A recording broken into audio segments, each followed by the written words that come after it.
1 Yohanes 4 ayat 18. Di dalam kasih tidak ada ketakutan. Kasih yang sempurna melenyapkan ketakutan, sebab ketakutan mengandung hukuman. Dan barang siapa takut, ia tidak sempurna di dalam kasih. Banyak orang mau menjadi Kristen karena takut masuk neraka. Itulah sebabnya mereka menafsirkan banyak hal yang terjadi di dunia juga dengan ketakutan.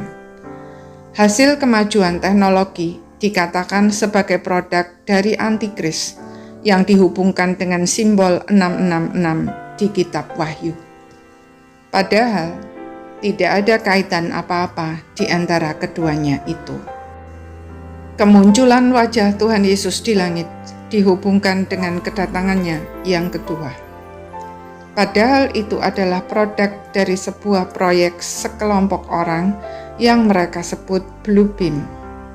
Tidak jelas apa tujuan mereka membuat itu, tetapi yang jelas sudah menjadi isu heboh di kalangan orang-orang Kristen tertentu. Firman Tuhan berkata bahwa orang-orang yang demikian belum sempurna di dalam kasih, alias belum memahami dan mengalami kasih Allah. Padahal berita Injil adalah berita sukacita tentang kasih Allah, bukan berita ketakutan tentang hukuman Allah. Memang benar pada akhir zaman Tuhan Yesus akan datang kembali untuk menghakimi orang yang hidup dan yang mati. Tetapi bukan itu yang menjadi fokus berita Injil.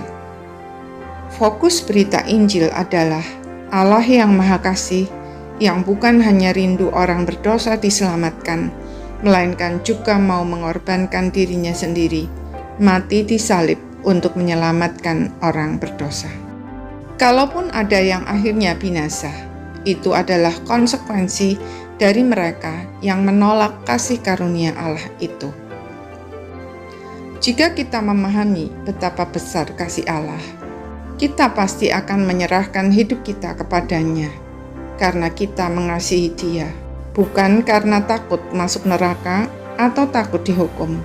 Sebab kita tahu bahwa seandainya pun Dia harus menghukum kita, Dia pasti melakukannya karena kasih untuk kebaikan kita, bukan untuk menghancurkan kita. Jika mati untuk kita pun Dia rela, bagaimana mungkin Dia menghancurkan kita? Yohanes 15 ayat 13 berkata, "Tidak ada kasih yang lebih besar daripada kasih seorang yang memberikan nyawanya untuk sahabat-sahabatnya."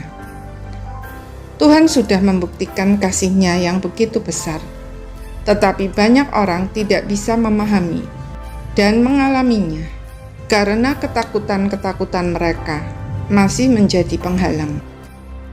Kalau kita termasuk orang yang demikian, datang saja kepadanya. Akui dan serahkan ketakutan-ketakutan kita. Dengan demikian, kita pun dapat mengasihi Dia dan menghidupi iman kita bukan lagi dengan ketakutan akan hukuman, melainkan dengan sukacita karena telah diselamatkan. Kiranya Tuhan menolong kita memahami dan mengalami kasih-Nya. Amin.